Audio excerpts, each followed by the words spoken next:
Okay, so out here today, this beautiful Tuesday morning in October, we are here with the Invasive Species Task Force, which is a group that formed after a partnership with Northwest Michigan Invasive Species Network.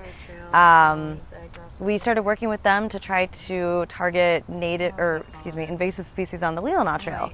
So that's what we're doing out here today. We're targeting Phragmites, which is just one of the invasive species that we've been trying to tackle all summer. This group formed in June. They went through a training with the NW Michigan Invasive Species Network, a training to sort of learn how to identify and also remove different invasive species here in northern Michigan. Okay, question. Sure. This seems a little beyond what TART normally does. We know about the paving and the tree removal and brush and things like that, but now it's invasive species.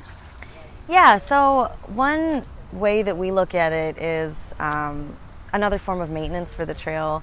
Invasive species removal is just as important as those other aspects that you mentioned in terms of the long-term health and vitality of the trail, but also just to maintain the beauty of it. I mean, as we know, invasive species take over an area and they're prolific.